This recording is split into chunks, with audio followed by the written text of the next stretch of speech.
We are like the spider. We weave our life and then move along in it. We are like the dreamer who dreams and then lives in the dream. This is true for the entire universe. Look at us in the movie theater lobby and tell us if you've known us before. Brandon, it's me. It's me, Leia. If it was tomorrow, you'd be listening to another podcast over there. I'm going to find out one day. Were there any listeners? If I had something to do with the telling of information. I have a secret. Damn, this sounds like dialogue from Inland Empire. There are consequences to one's actions. And there would, for certain, be consequences to wrong actions. Dark they would be. And inescapable. Why instigate a need to suffer? Inland Empire, a 2006 very David Lynchian This vision of is going to be a different drama. episode. Yeah. Yeah. Sorry for anyone sort of disjointed by the opening there. We tried to go a little Lynchian in style, and I think it worked. yeah, maybe. It drove home the point. Maybe. We'll see. Anyway, here we go. A record rotates, and we hear an explanation. Act on air. The longest run radio play in history. Tonight, continuing in the Baltic region, a gray winter day in an old hotel. A dark hallway, black and white. A man and a woman speaking in Polish, faces blurred. There's inference that they have sex. In the next scene, the film is now in color. A woman sits on the bed draped in a red sheet. This is a character credited as Lost Girl, though we never actually do get her name. And she is played by Karolina Gruska. She's crying in front of a TV playing static, with brief interjections of a video of a woman in fast motion. As the music fades, the video changes, and next, we have the rabbits. Naturally. One in a blue suit enters the room, and a sitcom audience applauds. Another rabbit in a red dress irons clothing in the background, while yet another sits stoically on the couch. After a brief and disjointed conversation, rather similar to the one we had in our opening, the blue suit rabbit leaves the room and enters an opulent and lavish sitting room. The rabbit fades away, and suddenly, two brash men have a conversation, really driving home the point to make sure that one understands the other. In the next cut, we find an actor, Nikki Grace, played by Laura Dern, in a very upscale-looking house, with that woman from the fast-forward video introducing herself as the new neighbor. Just down the way, tucked back in the small woods. The brick house. The new neighbor asks about the new role that Nikki has gotten. We, of course, get some more uncomfortable dialogue involving lost children. A little girl went out to play.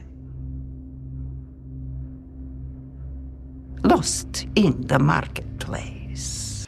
Brutal fucking murder. Brutal fucking murder.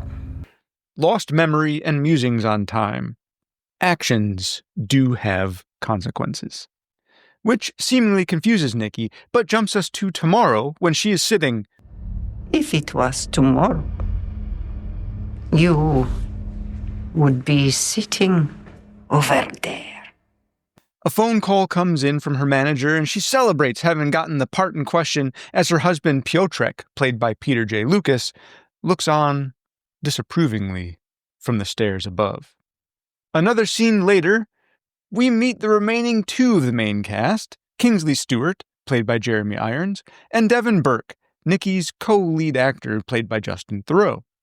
They speak of big successes and a hopeful comeback of sorts for Nikki, if this film, On High in Blue Tomorrows, is done right. One more scene change before we just leave the rest to David Lynch and the cast. On the set of a talk show, Marilyn Levin's Starlight Celebrity Show, Nikki and Devin sit for an interview. Some catty words are exchanged and allusions to possible future infidelity are levied at the two actors. Devin gets combative and wants no part in the accusations. And with the tension really ramping up, let's get on out of here and let them do their thing. Should we start talking about some of the players? Yes, let's get to the contributionists. I think we should start with David Lynch. Because If he's kind of there's- like the Yeah. figure for this movie. Yeah, the catalyst of everything. Yeah, I mean, he's the director, the producer, the writer. Mhm. He's got it all. Yeah, he even has a small little cameo. Boss, you want the cookie down? You want it down? You know, I think it's interesting. David Lynch has really only directed 10 feature films, but 123 directing credits to his name, 75 writing credits, and 58 producing credits, among a myriad of Yeah. other artistic creations, artwork, comic strips, cartoons. I mean, he's really dabbles in just He- about every media that there is. He is artistically prolific. He was artistically was, yes, yes. Every time we talk about him, I always have to be like, yeah. he was. I can't stop talking about him in the present tense. Yeah. But he loved making short films. That He was kind did, of his bread yeah. and butter, his favorite thing to do. Mm-hmm. In fact, this film started as just a concept of a series of short films. Yeah, and then snowballed into this Yeah. movie. So, you know, I talked about him directing 10 feature films. Some of the ones that are more of highly note are Eraserhead, Mhm. for which he does have a selection in the registry by the Library of Congress. Yeah, that was his first feature That film. was his first feature film. He also did The Elephant Man. That one's a little bit more mainstream if Yeah. you don't want to be totally confused. That one's really more of a... It has a very defined plot. It does, yeah. So then there's Blue Velvet, Lost Highway, and Mulholland Drive. Mm. And then, of course, the television series Twin Peaks, Twin Peaks. which is not confusing, but did very David Lynchian in its... There's some parts that are a little like, what the hell am I watching? There are. Oh, yeah. I But- forgot about the... But Yeah, the- I hear what you're still- saying. It still has a plot you can follow, even if you miss the David Lynch stuff. Yeah. There's still a followable plot. Yes. And then, of course, he did Twin Peaks: The Return as well in Yep. 2017. And Fire Walk with Me, the associated movie, too. Yeah. I found that there's no way to get any commentary from Right. David Lynch. Because why? Because he will not do commentaries. He will not explain his films or stories because he believes they speak for themselves. Yes. So if anybody wants to come at us and say this is not what the movie's about, I'm sorry, but that's your Yeah. opinion, man. And that's exactly the way Lynch wanted Yeah, it. like that's your opinion, Yeah. man. Yeah. Like, that's just your opinion, man. He wants everyone to form their own opinions. David Lynch also is very well known for being very into transcendental meditation. Didn't you do like 20 minutes every day? 20 minutes, at least 20 minutes a day since 1973. Yeah, wow. He also was big into reincarnation, concepts of samsara and karma, and a very mindful Yeah. kind of And guy. on the flip side, very science oriented Yeah. and into unified field theory and, multi universes and time travel and This big metaphysical concept. yeah. Yep. All that meditating gave him lots of time to think. I think Yeah, I think so. His mind was open. he didn't live as long as we'd all hoped he'd live. Yeah. Emphysema had a little something to say. in that. Had a little bit of something to say about that because he was a long-term smoker. Oh boy, was he ever. And we actually didn't realize he had emphysema until 2024, August of 2024. But he was diagnosed back in 2020, so he had been living with it for quite some time. Right.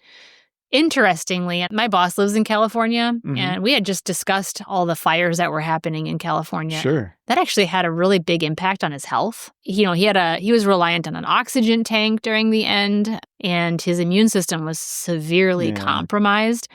The Southern California fires from January 2025 actually forced him to evacuate, which the evacuation, the stress on his body, and then all of the smoke that was in the air, it was too much for his Yeah. body, sadly.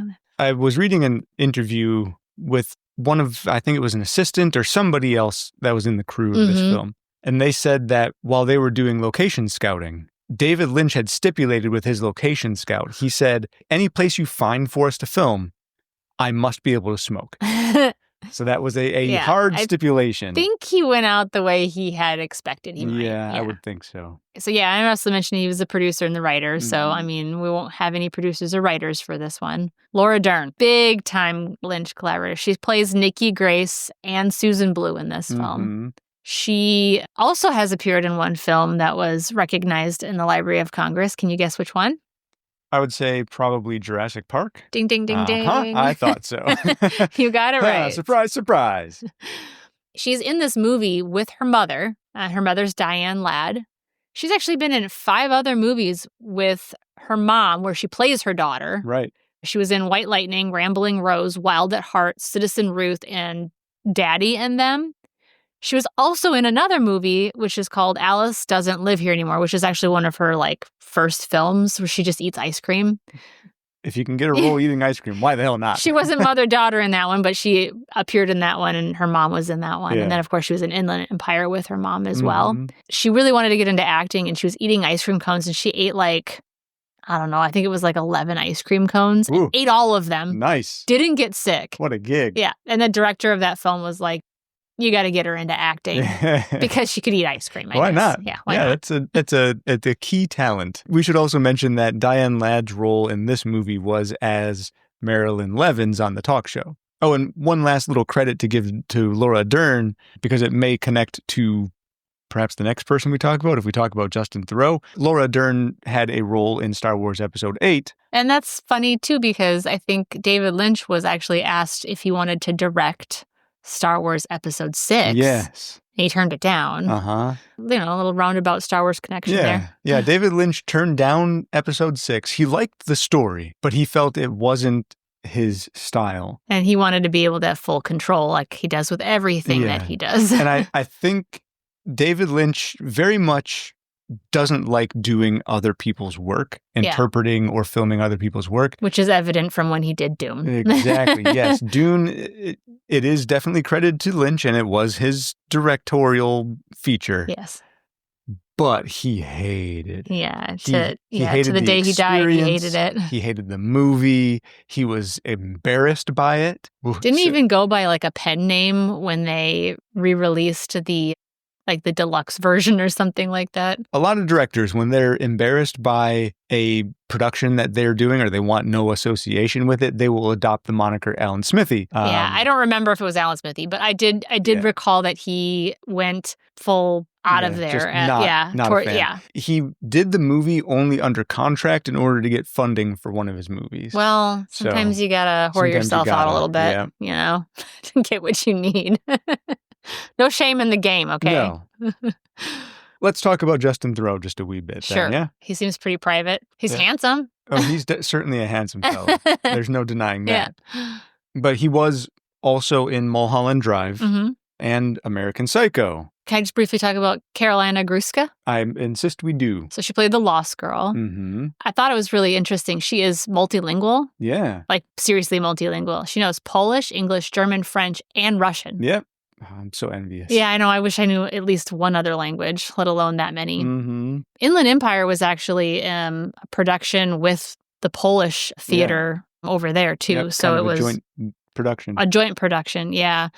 So there's a lot of Polish actors in this film. I can't really pronounce most of their names. Right. Nor can I pronounce the film that shot up her acting career. Right. I'm going to just murder it right now. It's Kachinkawi Zimmeroni. But that's kind of where she had brought all of her recognition and her acclaim. I'm not familiar with Polish film. Not either. I don't know which of her credits are notable, which are not. She did recently have a role in a film called Marie Curie, The Courage of Knowledge, where she played Marie Curie. Exactly. So I thought that was pretty awesome. We don't see the Lost Girl a ton in the movie. She's poignant in this film. Very important. She's extremely significant. Yeah. To the point where, of course, like we mentioned, David Lynch wants everyone to have their own interpretation. Yeah. In my opinion, she's the main character. I agree. She's playing the main character, but she's not seen the most. Yeah, she's not the featured character, but she is the main. She's what the whole film's about, in my opinion. In our opinion. In our opinion, yep. The only other one I kind of wanted to talk a little bit briefly about was Harry Dean Stanton. So he's also in 5 films that are in the Library of Congress. Okay.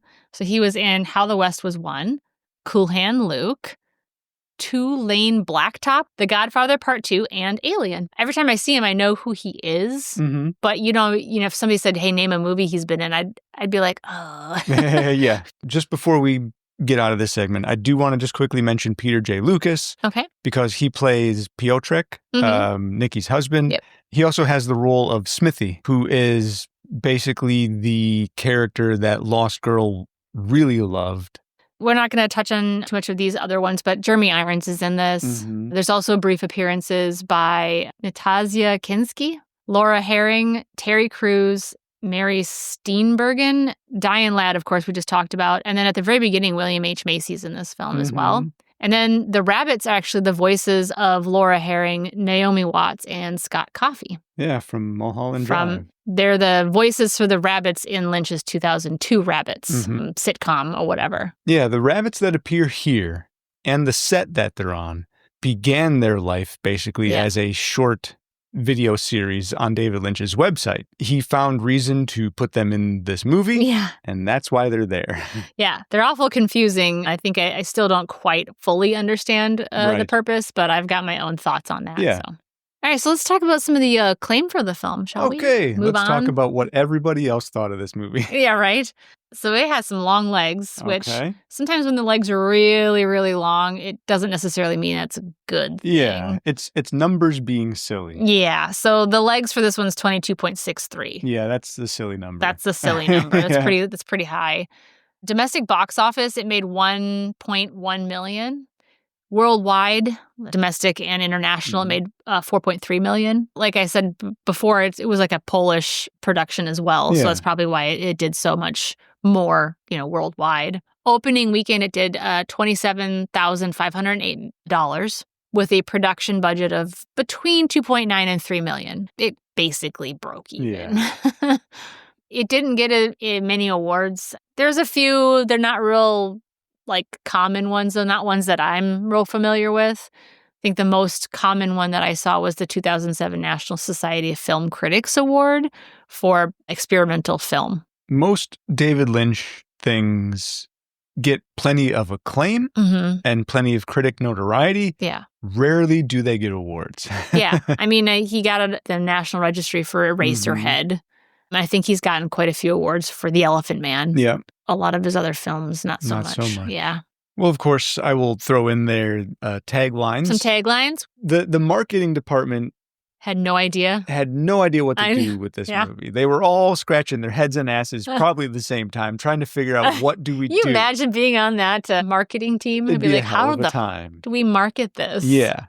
The tagline is short, simple. Short and sweet. Basically, they took David Lynch's brief summary of the film when David Lynch presented it to producers. And that's what they used? And that's exactly what they used. Ready? Yeah, I'm ready. A woman in trouble. Okay. That's it. All right. That's how David Lynch explained it. Perfect. That's how they marketed it. And really, honestly, that's good. There's, I think, probably no better summary for this movie. No, there really isn't. Yeah. This film is just about woman as an entity, as a historical woman in trouble. Brilliant. So I just wanted to talk briefly about a little bit of the inspiration for the film, which is interesting. It wasn't a concept that he fleshed out into a movie. It was supposed to be like David asking Laura, hey, let's experiment a little. Yes. And she's like, okay. David Lynch, just like every other director in Hollywood, worked off of film cameras. Yeah. David Lynch got himself a hold of a tiny little Sony digital handheld camera, and he fell in love with it. Yeah, because he could use it so much easier. Not have to stop and reload film. He could shoot for 40 minutes without having to stop. Yeah. He loved it. Of course, with film, you run out, it's expensive. You need to load a new canister. You run out, get another canister. Your work is consuming physical space. With digital, he could shoot something else. He could look at it again. He could change it if he wants to. He's got so much room to work with. Yeah. His mind went crazy. His mind was blown. Yes. So yeah, he had just moved to Laura Dern's neighborhood, and that's when he had said, "Hey, let's do a short for his website, davidlynch.com, like the rabbit stuff." He would do the weather report. Yeah, daily weather report. Report. He was kind of the father of subscription services. Yeah, he really was. Which is really interesting. He started his own subscription service. Yeah. Before that was even really a thing. Yeah. And people paid it. Yeah, people did. Yeah. He stopped it willingly because he said, I feel bad charging people $10 a month and not getting enough content. And, toward the end, he stopped putting content out. Mhm. But it wasn't because he didn't want to. He had told people, like, if I feel inspired, I'll do Yeah. more. He's never been a man to create art because others demand it. Yeah. He's always been, if I'm if it's inspired. feeling like in the moment. Yep. Yeah. Most of his projects come directly from dreams that he has had or experiences he's had while meditating. In developing these short stories for Inland Empire, he used, of course, the rabbits. He took themes from The Darkened Room, which I think is another short. So he had an abandoned series, Axon N. So he used that as well as part of the development for this film. Yeah. So you're still confused while you're watching the movie, but they all kind of work together. They really do. In a way. For every one of his films, there's a woman that he works with, and she's been his editor on basically everything. Uh-huh. This is the only movie she's never edited because David Lynch said there's no way anyone else could have edited this except because they for wouldn't me. figure it out. They would have had no idea the threads he was finding in all of the little shorts. He was doing it on the fly. Yeah. There's also, I had mentioned that he was into unified field theory. Mm-hmm. The whole idea behind that, for him at least, was that he was trying not to force any of these ideas to have structure, which is what we had talked about. Rather, he would write and shoot scenes periodically as the mood struck, giving little thought to how they would relate to one another and trusting the larger picture and eventually revealing itself to him himself, because he had no idea that it was even being revealed to him himself. Mm-hmm. He thought, there's no way that there couldn't be a fragment that doesn't relate to everything in this film. I just don't know how you think that way. Yeah.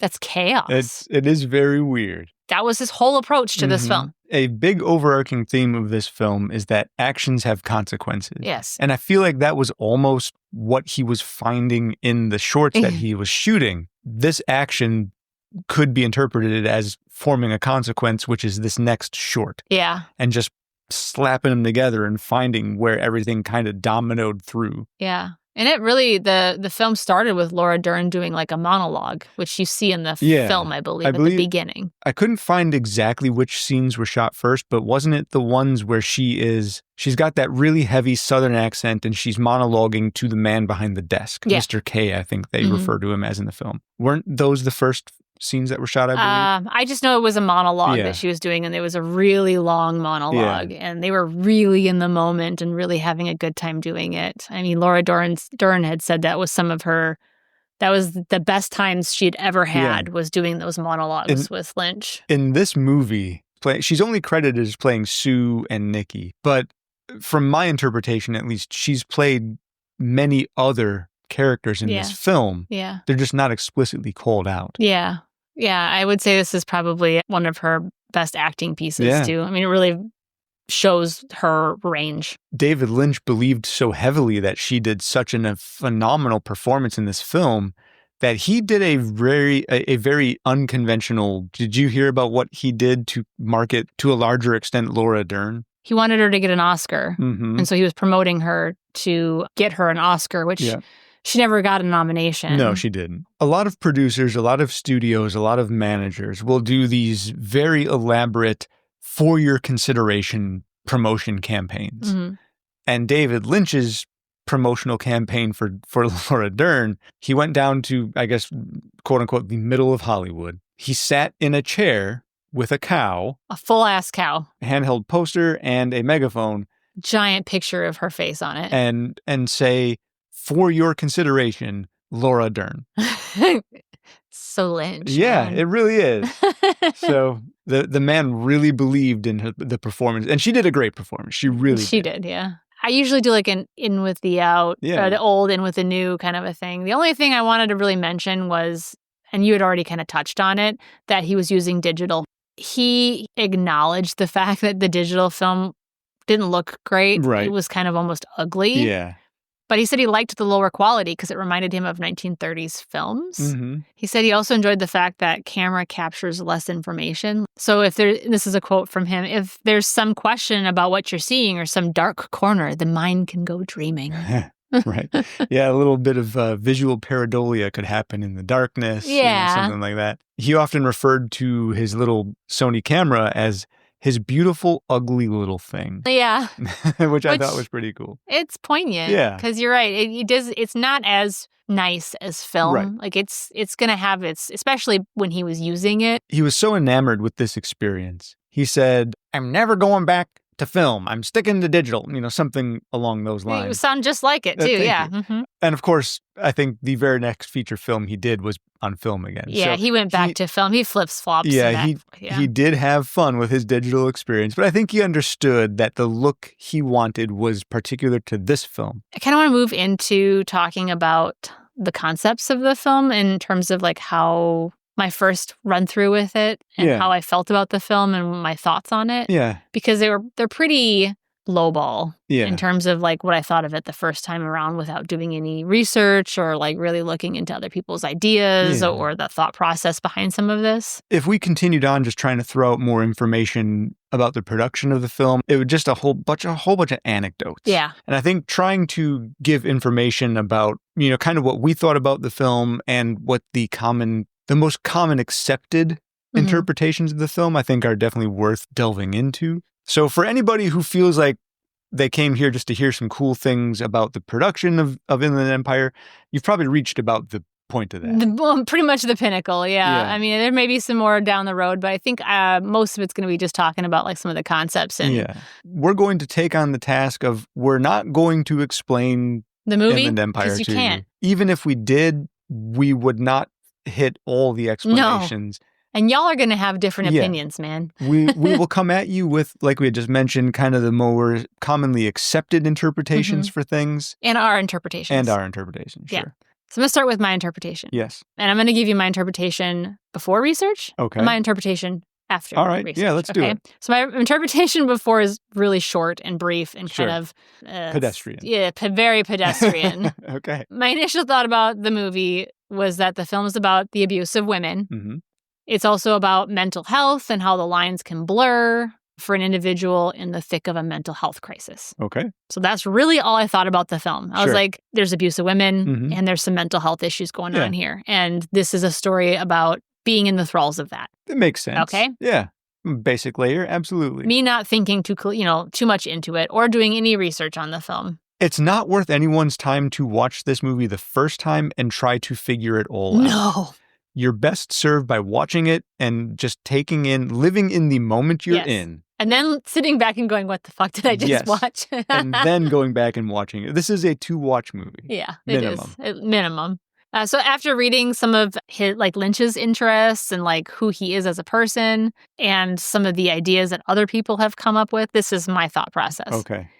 I think the film is about a woman who is cursed to watch her past repeat over and over again on different planes of existence. The idea that all these different things are happening at different periods of time in a linear fashion, but at the same time on different planes. So like it's all happening linearly, but like in different universes, like a multiverse almost. In the movie, the existences kind of blur together, but it's all due to the curse that has been put, or like some sort of evil force that's been put out there. And using the many worlds interpretation, like of multiverses, this curse caused like a quantum event to occur, which caused the universe to split into multiple universes, and each one a different possible outcome of the event, like her becoming a hooker or an actress. Right. The rabbits were a little bit harder for me to reconcile. Yeah. I think in most interpretations. In most, yeah. But if Rick and Morty taught me anything, of course, okay, it's that a good time cop is always needed. You're not wrong. So a lot like Schleemy Pants, Jack Rabbit and his companions are sort of like the keepers of time or the arbiters of good. And they're trying to catch the Phantom and restore order to the multiverse. So that's my thought process after doing some research. I like it. Thanks. I like it. It makes a lot of sense with a lot of different interpretations that you find. I didn't want to hear your interpretation. I wanted to come up with my own. Yeah. And I'm really excited to hear what yours is now. So okay. I think your interpretation is great. And I definitely find a lot of little themes that you and I both picked up on that I think we had some similar thoughts on things. All right.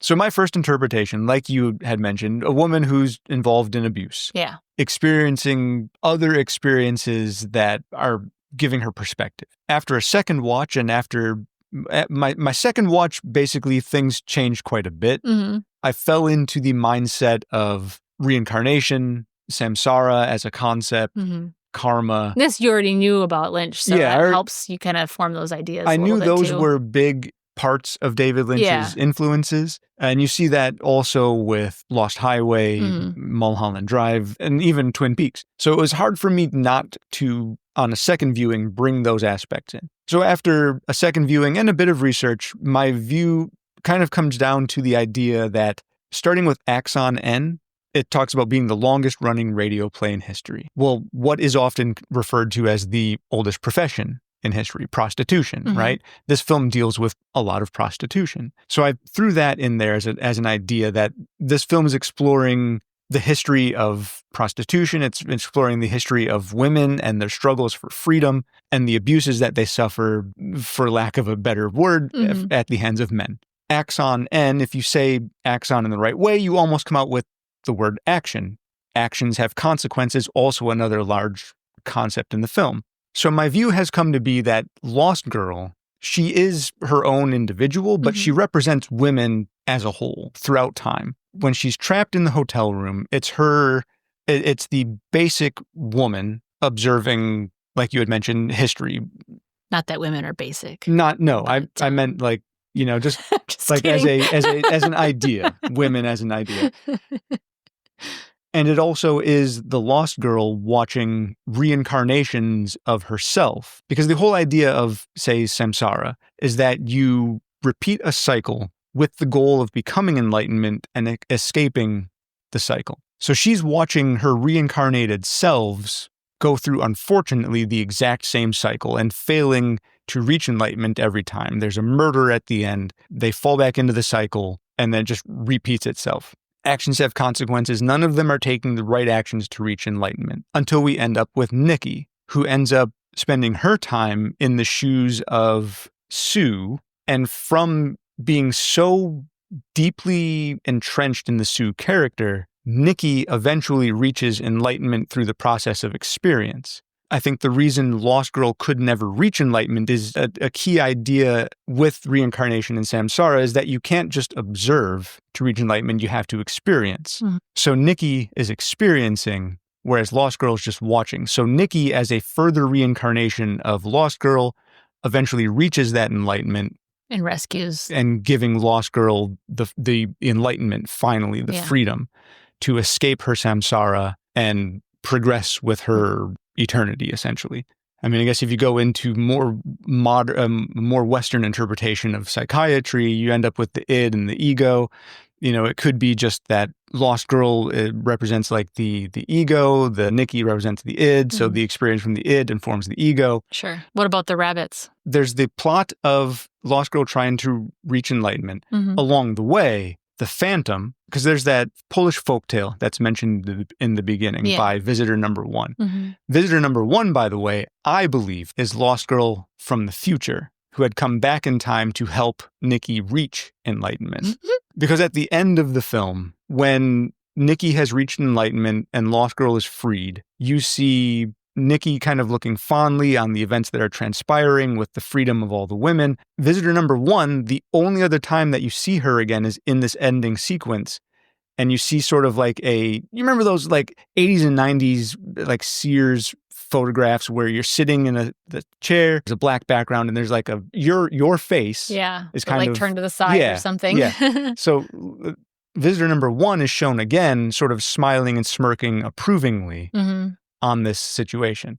So in my mind, either Visitor Number 1 is Lost Girl from the future because she also speaks Polish, or it's one of the rabbits who had taken human form to help push Nikki along, because you see that happening with Jackrabbit. She even mentions like I think 9:45 p.m. or something like that. I suppose if it was 9:45, I think it was after midnight.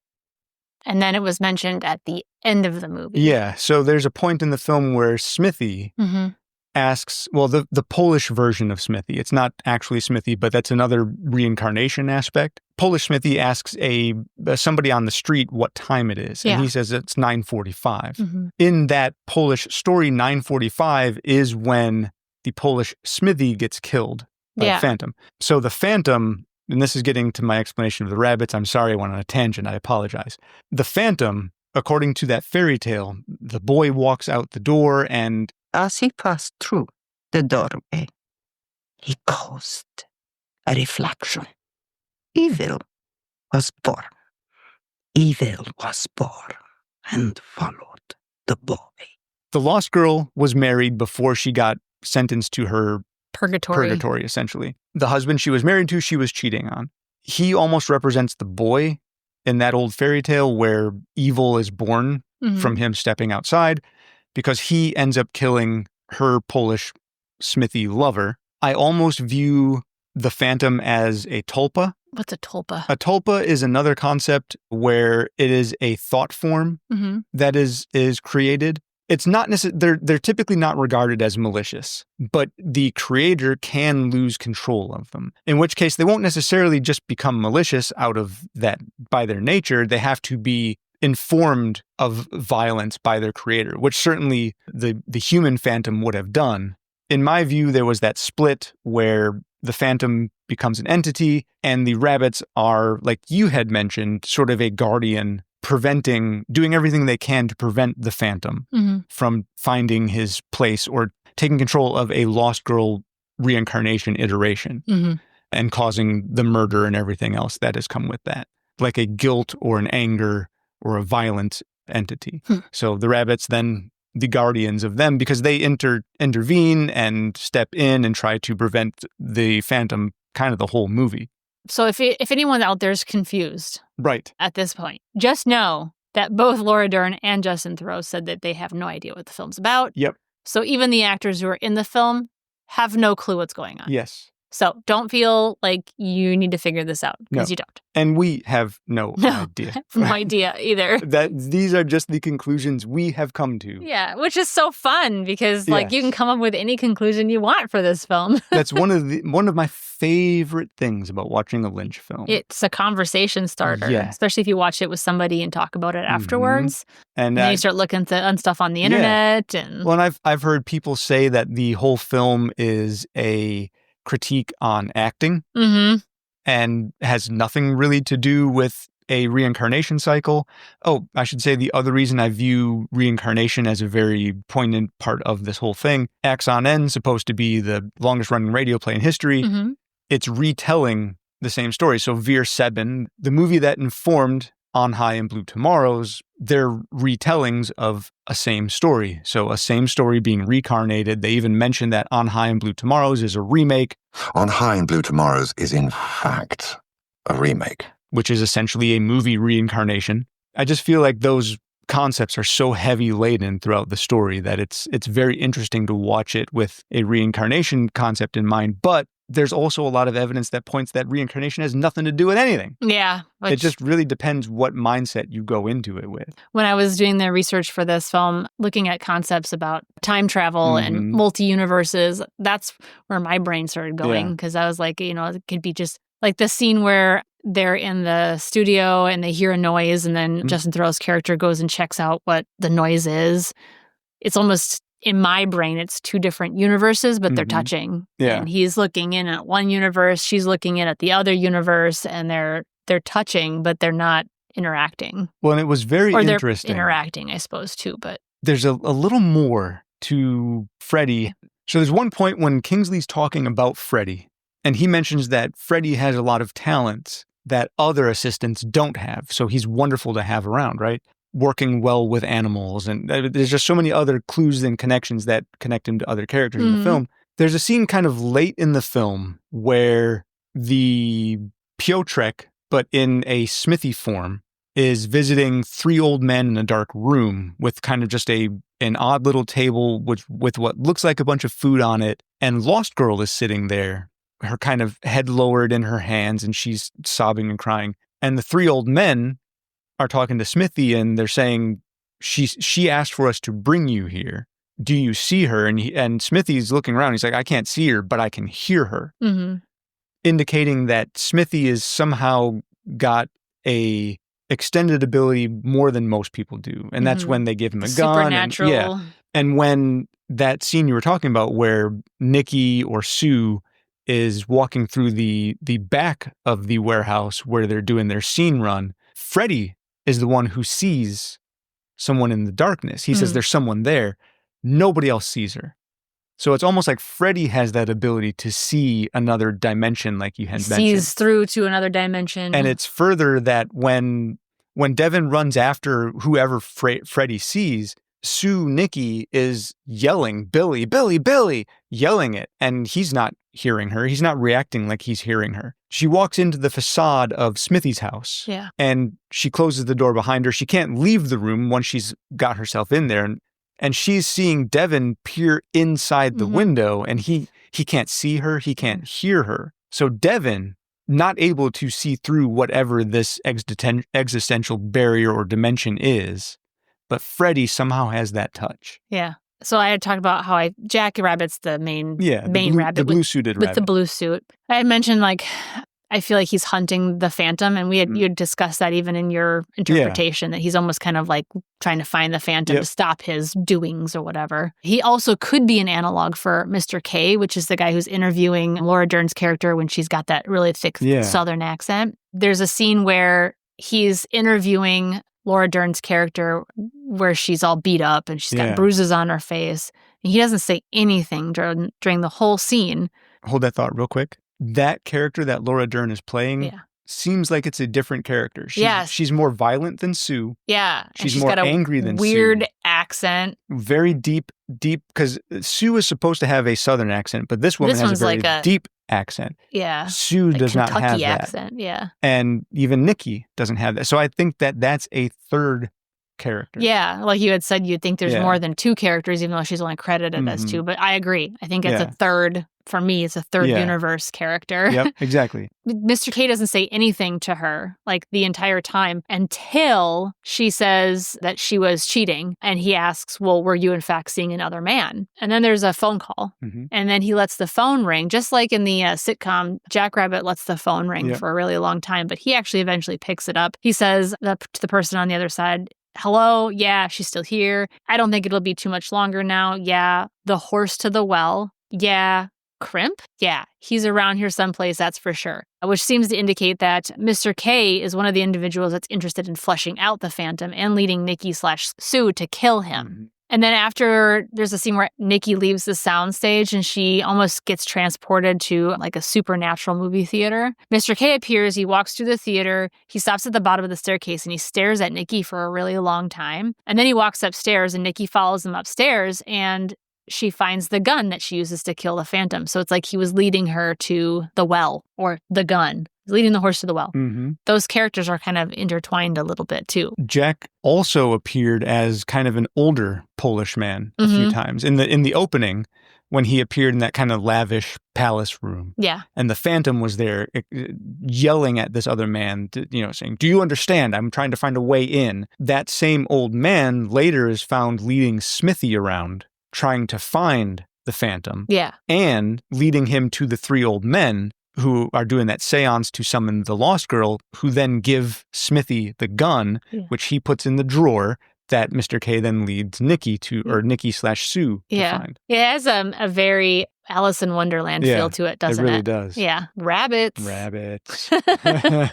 Oh, I would also like to say another thing that I found rather poignant. Crimp and the Phantom, same entity, two different names. So there's a scene where Sue, Nikki as Sue, is in a backyard and they mention the Valley girls show up and they ask her, do you know the neighbor, the man who lives next door? That's when Nikki/Sue goes next door and is staring at this next door neighbor's house, and Crimp comes walking out from behind a tree with a red light bulb in his mouth. Yeah. And that's when Nikki/Sue grabs a screwdriver and kind of holds him at bay with this screwdriver. Now, the funny thing is that the actor who plays the Phantom, he came to set that day with some sunglasses. David Lynch hated those. He did not want those sunglasses to be worn on the set.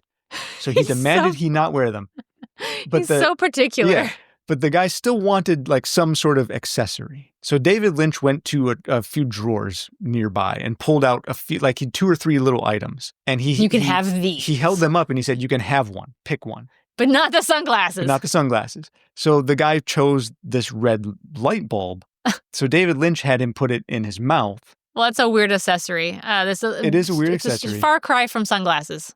But every time there's a red light shown in this movie, it's associated with prostitution and guilt almost. So it's almost like in that instance that the Phantom always around to torment and harry all these women who are prostitutes.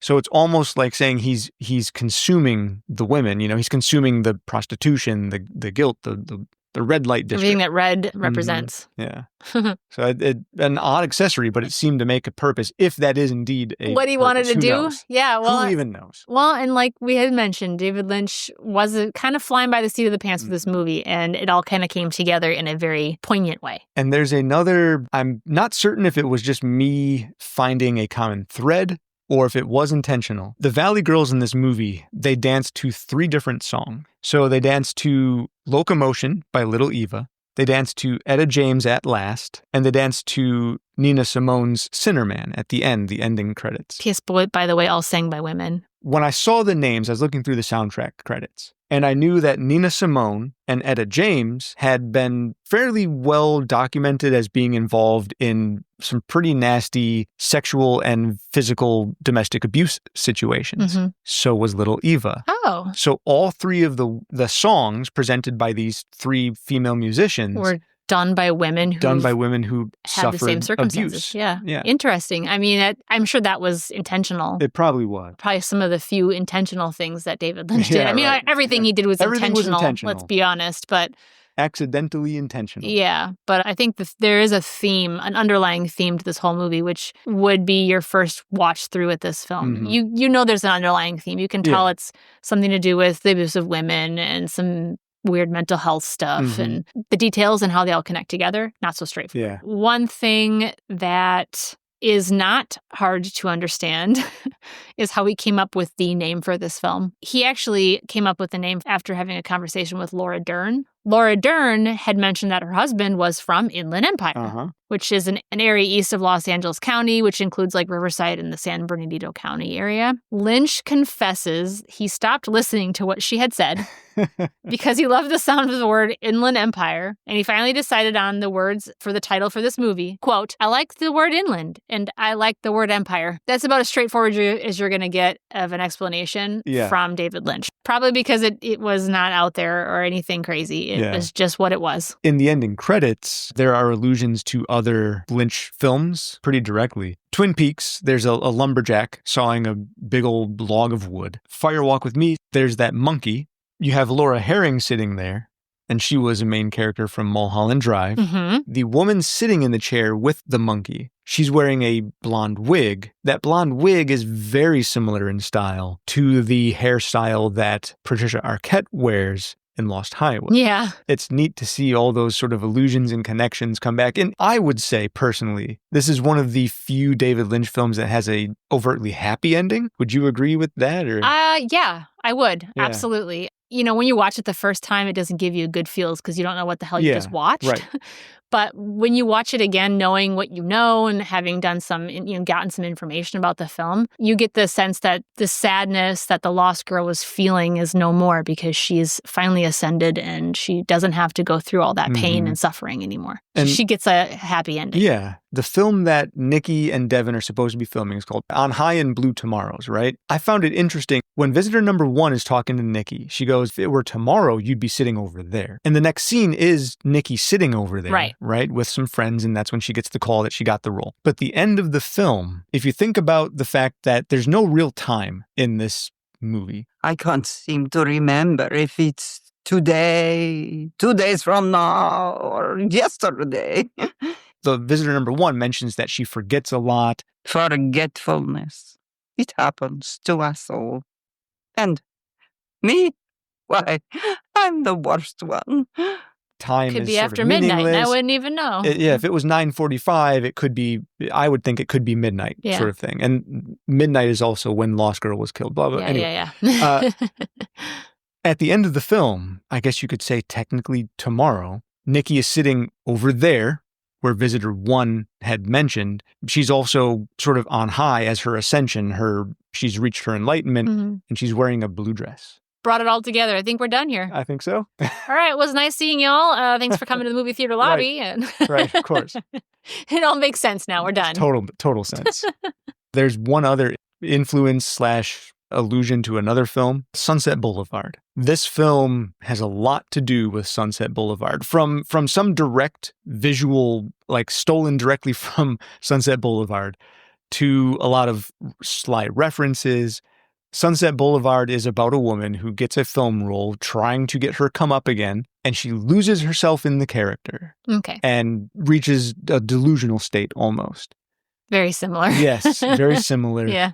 To those who are not familiar with Sunset Boulevard, it ends with her saying the famous line, "I'm ready for my close-up, Mr. DeMille." Oh, yeah. David Lynch loves Sunset Boulevard. He said he's claimed it as one of his favorite movies. So he does like incorporating a lot of his favorite movies into things. One of his other favorite films is Wizard of Oz, which if you've watched Wild at Heart, oh gee, there's literally Glinda the Good Witch. Very Wizard of Oz inspired. Because we had talked about Diane Ladd, who is Laura Dern's mother. She plays Marin Levins in this scene, and she says the phrase, "Mamas, lock up your daughter's doors." When she says the word mamas, the camera actually holds on a shot of Marilyn, and when she says the word daughters, the camera cuts to a shot of Nikki. Right. So that was a little sly nod for Lynch to point out that Ladd and Dern relation. Yeah. So one last little cameo appearance, and I'm only mentioning it because we covered Death Proof. Sure. Otherwise, it wouldn't be particularly significant. Jordan Ladd, who played Shanna Banana in Death Proof. Her mother is Cheryl Ladd, played in Charlie's Angels. We mentioned that before, too. Jordan Ladd appears in this film as one of the Valley Girls, not, kind of underlined, not related to Diane Ladd and Laura Dern. Just a coincidence. Just the same last name. Yeah. Yeah, the Valley Girls were interesting in this film. They were. Every time they're on screen, they show up as prostitutes. They show up as, like, girls having a slumber party. Yeah. They show up at that picnic. They show up on the street when they're trying to tell her where she needs to go. They're almost like they're like her Jiminy Cricket. I felt like they were other women who, throughout time and history, have suffered abuse, trying to help Nikki / the Lost Girl / Sue / whoever reach this point where they can also feel free. And if you look at it from my perspective, there are other women from other worlds, dimensions, realities. Yeah, other dimensions, other realities that maybe have the same ability to cross planes and are guiding her into not being on this curse anymore and being able to get their universes back in order. You can't tell someone their interpretation's wrong unless they're like, this is about a man and his ability to hunt for deer. Yeah. I'm like, what movie did you watch? Sorry, bro. You watched the wrong ass movie. Yeah, then you're wrong, okay? That's called Bambi. Yeah, that's Bambi. Which is also not what Bambi's. Anyway, are we done here, Leia? I think that's it, Brandon. I mean, you know, a lot of musings in this one. Very much so. Yeah. So sorry if you got lost. We're all going to be lost with this one. We've reached a point where we should all get out of our little hotel room. Yes. And move on with our days and move on with our days and stop watching the screen. Yes.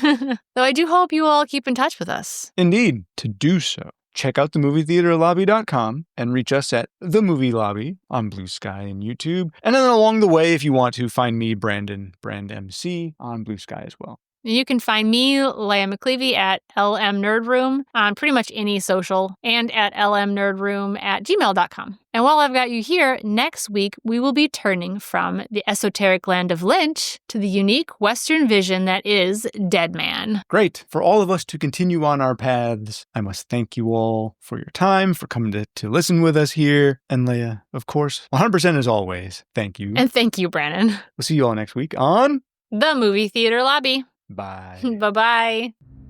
Not through the marketplace, you see that, don't you? But through the alley behind the marketplace. This is the way to the palace.